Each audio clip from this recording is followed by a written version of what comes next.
We, the people of the United States, in order to form a more perfect union, establish justice, ensure domestic tranquility, provide for the common defense, promote the general welfare, and secure the blessings of liberty to ourselves and our posterity, do ordain and establish this Constitution for the United States of America. Article 1, Section 1. All legislative powers herein granted shall be vested in a Congress of the United States, which shall consist of a Senate and the House of Representatives. Section 2.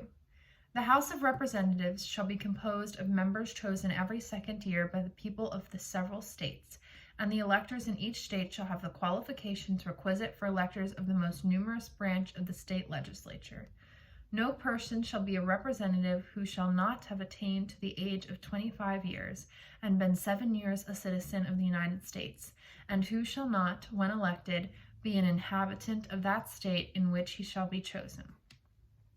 Representatives and direct taxes shall be apportioned among the several states which may be included within this union, according to their respective numbers, which shall be determined by adding to the whole number of free persons, including those bound to a service for a term of years, and excluding Indians not taxed, 3/5 of all other persons. The actual enumeration shall be made within 3 years after the first meeting of the Congress of the United States, and within every subsequent term of 10 years, in such manner as they shall be by law direct. The number of representatives shall not exceed 1 for every 30,000, but each state shall have at least 1 representative, and until such enumeration shall be made, the state of New Hampshire shall be entitled to choose 3, Massachusetts 8, Rhode Island and Providence Plantations 1, Connecticut 5, New York 6, New Jersey 4, Pennsylvania 8, Delaware 1, Maryland 6, Virginia 10, North Carolina 5, South Carolina 5, and Georgia 3. When vacancies happen in the representation from any state, the executive authority thereof shall issue writs of election to fill such vacancies. The House of Representatives shall choose their speaker and other officers and shall have the sole power of impeachment. Section 3. The Senate of the United States shall be composed of 2 senators from each state, chosen by the legislature thereof, for 6 years, and each senator shall have 1 vote. Immediately after they shall be assembled in consequence of the first election, they shall be divided as equally as may be into 3 classes. The seats of the senators of the first class shall be vacated at the expiration of the second year, of the second class at the expiration of the 4th year, and of the third class at the expiration of the 6th year, so that 1/3 may be chosen every year, and if vacancies happen by resignation or otherwise during the recess of the legislature of any state, the executive thereof may make opportunity appointments until the next meeting of the legislature, which shall then fill such vacancies. No person shall be a senator who does not have attained to the age of 30 years, and been 9 years a citizen of the United States, and who shall not, when elected, be an inhabitant of that state for which he shall be chosen. The Vice President of the United States shall be the President of the Senate, but shall have no vote, unless they be equally divided. The Senate shall choose their other officers and also a president pro tempore, in the absence of the vice president or when he shall exercise the office of President of the United States. The Senate shall have sole power to try all impeachments. When sitting for that purpose, they shall be on oath or affirmation. When the President of the United States is tried, the Chief Justice shall preside, and no person shall be convicted without the concurrence of 2/3 of the members present. Judgment in cases of impeachment shall not extend further than to removal from office, and disqualification to hold and enjoy any office of honor, trust, or profit under the United States. But the party convicted shall nevertheless be liable and subject to indictment, trial, judgment, and punishment according to law. Section 4. The times, places, and manner of holding elections for senators and representatives shall be prescribed in each state by the legislature thereof. But the Congress may at any time by law make or alter such regulations, except as to the places of choosing senators. The Congress shall assemble at least once in every year, and such meeting shall be on the first Monday in December, unless they shall by law appoint a different day. Section 5. Each house shall be the judge of the elections, returns, and qualifications of its own members, and a majority of each shall constitute a quorum to do business. but a smaller number may adjourn from day to day and may be authorized to compel the attendance of absent members in such manner and under such penalties as each house may provide.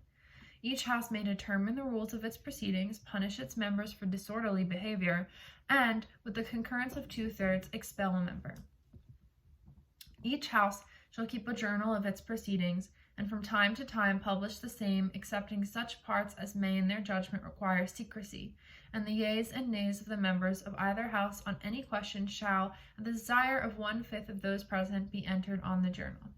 Neither house during the session of Congress shall, without the consent of the other, adjourn for more than 3 days, nor to any other place than that in which the two houses shall be sitting. Section 6. The senators and representatives shall receive a compensation for their services to be ascertained by law and paid out of the Treasury of the United States.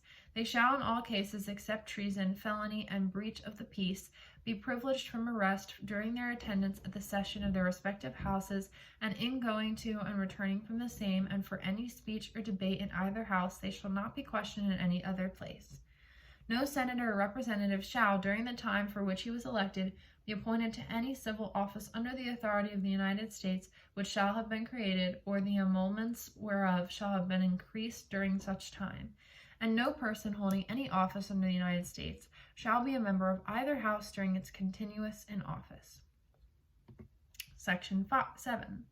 All bills for raising revenue shall originate in the House of Representatives, but the Senate may propose or concur with amendments as on other bills. Every bill which shall have passed the House of Representatives and the Senate shall, before it become a law, be presented to the President of the United States.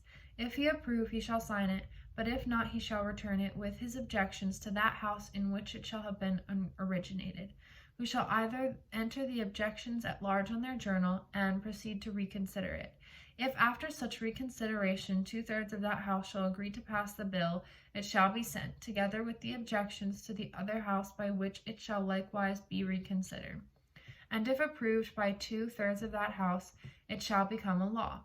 But in all such cases the votes of both houses shall be determined by yeas and nays, and the names of the persons voting for and against the bill shall be entered on the journal of each house respectively.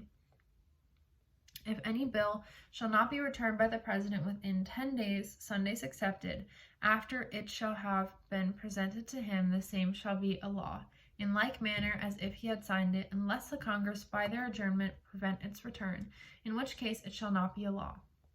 Every order, resolution, or vote to which the concurrence of the Senate and the House of Representatives may be necessary, except on the question of adjournment, shall be presented to the President of the United States, and before the same shall take effect, shall be approved by him, or being disapproved by him, shall be repassed by 2/3 of the Senate and House of Representatives, according to the rules and limitations prescribed in the case of a bill. Section 8. The Congress shall have power to lay and collect taxes, duties, imposts, and excises, to pay the debts and provide for the common defense and general welfare of the United States.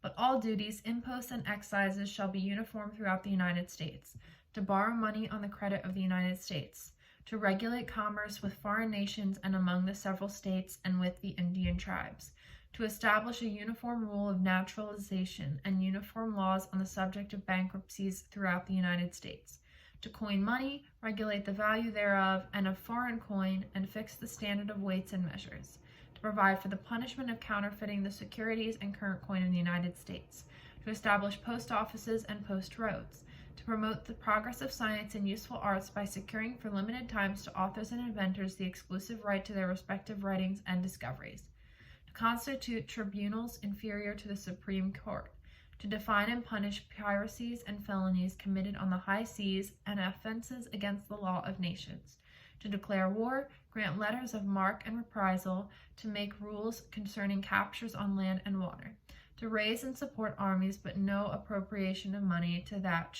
use shall be for a longer term than 2 years, to provide and maintain a navy, to make rules for the government and regulation of the land and naval forces, to provide for calling forth the militia to execute the laws of union, suppress insurrection, and repel invasions, to provide for organizing, arming, and disciplining the militia, and for governing such part of them as may be employed in the service of the United States, reserving to the states respectively the appointment of the officers and the authority of training the militia according to the discipline prescribed by Congress. To exercise exclusive legislation in all cases whatsoever over such district not exceeding 10 miles square, as may, by cession of particular states and the acceptance of Congress, become the seat of the government of the United States, and to exercise like authority over all places purchased by the consent of the legislature of the state in which the same shall be, for the erection of forts, magazines, arsenals, dockyards, and other needful buildings, and to make all laws which shall be necessary and proper for carrying into execution the foregoing powers and all other powers vested by this Constitution in the government of the United States or in any department or officer thereof. Section 9. The migration or importation of such persons as any of the states now existing shall think proper to admit shall not be prohibited by the Congress prior to the year 1808, but a tax or duty may be imposed on such importation, not exceeding $10 for each person. The privilege of the writ of habeas corpus shall not be suspended, unless when in cases of rebellion or invasion the public safety may require it. No bill of attainder or ex post facto law shall be passed. No capitation or other direct tax shall be laid, unless in proportion to the census or enumeration herein before directed to be taken. No tax or duty shall be laid on articles exported from any state. No preference shall be given by any regulation of commerce or revenue to the ports of one state over those of another. Nor shall vessels bound to or from one state be obliged to enter, clear, or pay duties in another. No money shall be drawn from the Treasury but in consequence of appropriations made by law, and a regular statement and account of the receipts and expenditures of all public money shall be published from time to time. No title of nobility shall be granted by the United States, and no person holding any office of profit or trust under them shall, without the consent of the Congress, accept of any present, emolument, office, or title of any kind whatsoever from any king, prince, or foreign state. Section 10. No state shall enter into any treaty, alliance, or confederation, grant letters of marque and reprisal, coin money, emit bills of credit, make anything but gold and silver coin a tender in payment of debts, pass any bill of attainder, ex post facto law, or law impairing the obligation of contracts, or grant any title of nobility.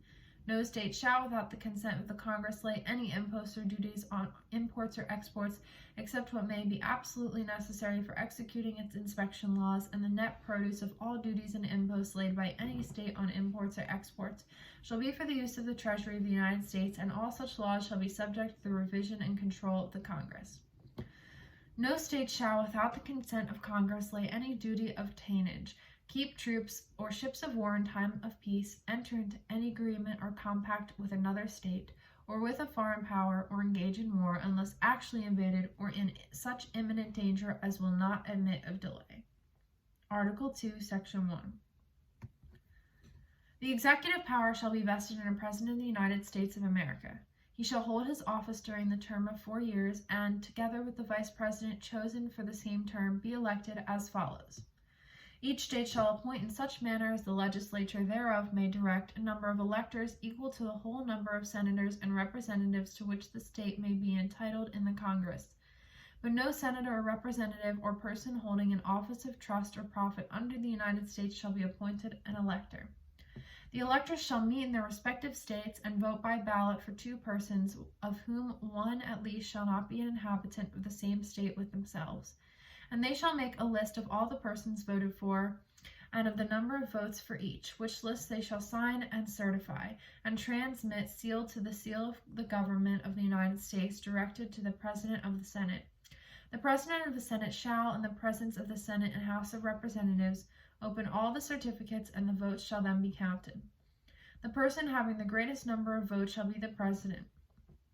If such number be a majority of the whole number of electors appointed, and if there be more than one who have such majority and have an equal number of votes, then the House of Representatives shall immediately choose by ballot one of them for president. And if no person have a majority, then from the 5 highest on the list, and the said House shall in like manner choose the president. But in choosing the president, the vote shall be taken by states. the representation from each state having 1 vote. A quorum for this purpose shall consist of a member or members from 2/3 of the states, and a majority of all the states shall be necessary to a choice. In every case, after the choice of the president, the person having the greatest number of votes of the electors shall then be the vice president. But if there should remain 2 or more who have equal votes, the Senate shall choose from them by ballot and the vice president. The Congress may determine the time of choosing the electors, and the day on which they shall give their votes, which day shall be the same throughout the United States. No person except a natural-born citizen or a citizen of the United States at the time of the adoption of this Constitution shall be eligible to the office of President. Neither shall any person be eligible to that office who shall have not attained the age of 35 years and have been 14 years a resident within the United States.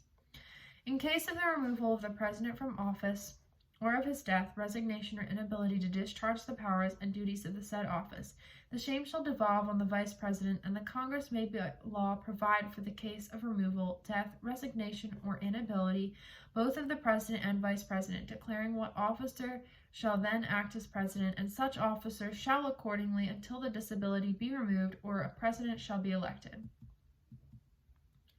The President shall at stated times receive for his services a compensation which shall neither be increased nor diminished during the period for which he shall have been elected. He shall not receive within that period any other emolument from the United States or any of them.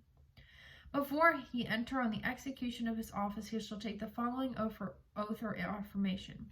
I do solemnly swear or affirm that I will faithfully execute the office of President of the United States and will to the best of my ability preserve, protect, and defend the Constitution of the United States. Section 2.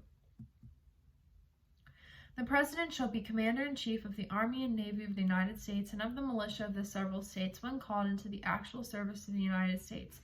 He may require the opinion in writing of the principal officer in each of the executive departments upon any subject relating to the duties of their respective offices, and he shall have the power to grant reprieves and pardons for offenses against the United States, except in cases of impeachment.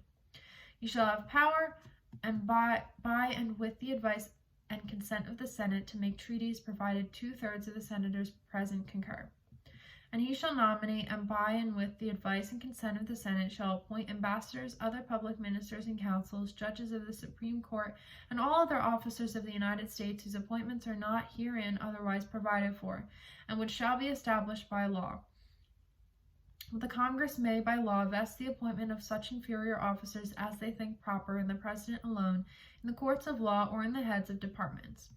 The President shall then have the power to fill up all vacancies that may happen during the recess of the Senate by granting commissions which shall expire at the end of their next session. Section 3. He shall from such time to time give to the Congress information of the State of the Union, and recommend to their consideration such measures as he shall judge necessary and expedient. He may on extraordinary occasions convene both houses or either of them, and in case of disagreement between them with respect to the time of adjournment, he may adjourn them to such time as he shall think proper. He shall receive ambassadors and other public ministers. He shall take care that the laws be faithfully executed, and shall commission all the officers of the United States. Section 4. The President, Vice President, and all civil officers of the United States shall be removed from office on impeachment for and conviction of treason, bribery, or other high crimes and misdemeanors. Article 3, Section 1. The judicial power of the United States shall be vested in one Supreme Court and in such inferior courts as the Congress may from time to time ordain and establish. The judges, both of the Supreme and inferior courts, shall hold their offices during good behavior, and shall at times receive for their services a compensation which shall not be diminished during their continuance in office. Section 2. The judicial power shall extend to all cases in law and equity arising under this Constitution, the laws of the United States, and treaties made, or which shall be made under their authority, to all cases affecting ambassadors, other public ministers and councils, to all cases of admiralty and maritime jurisdiction, to controversies to which the United States shall be a party, to controversies between 2 or more states, between a citizen and state of another state, between citizens of different states, between citizens of the same state claiming lands under grants of different states, and between a state or the citizens thereof and foreign states, citizens, or subjects. In all cases affecting ambassadors, other public ministers and councils, and those in which a state shall be a party, the Supreme Court shall have original jurisdiction. In all other cases before mentioned, the Supreme Court shall have appellate jurisdiction, both as to law and fact, with such exceptions and under such regulations as the Congress shall make. The trial of all crimes, except in cases of impeachment, shall be by jury, and such trial shall be held in the state where the said crime shall have been committed. But when not committed with any state, the trial shall be at such a place or places as the Congress may by law have directed. Section 3. Treason against the United States shall consist only in levying war against them, or in adhering to their enemies, giving them aid and comfort. No person shall be convicted of treason unless on the testimony of 2 witnesses to the same overt act, or on confession in open court. The Congress shall have power to declare punishment of treason, but no attender of treason shall work corruption or blood or forfeiture except during the life of the person attainted. Article 4, Section 1. Full faith and credit shall be given in each state to the public acts, records, and judicial proceedings of every other state, and the Congress may by general laws prescribe the manner in which such acts, records, and proceedings shall be proved, and the effect thereof. Section 2. The citizens of each state shall be entitled to all privileges and immunities of citizens in the several states. Person charged with any state with treason, felony, or other crime who shall flee from justice and be found in another state shall, on demand of the executive authority of the state from which he fled, be delivered up to be removed to the state having jurisdiction of the crime. No person held to service or labor in one state under the laws thereof, escaping to another, shall, in consequence of any law or regulation therein, be discharged from such service or labor, but shall be delivered up on claim of the party to whom such service or labor may be due. Section 3. New states may be admitted by the Congress into this Union, but no new state shall be formed or erected within the jurisdiction of any other state, nor any state be formed by the junction of 2 or more states or parts of states, without the consent of the legislatures of the states concerned as well as of the Congress. The Congress shall have the power to dispose of and make all needful rules and regulations respecting the territory or other property belonging to the United States, and nothing in this Constitution shall be so construed as to prejudice any claims of the United States or of any particular state. Section 4.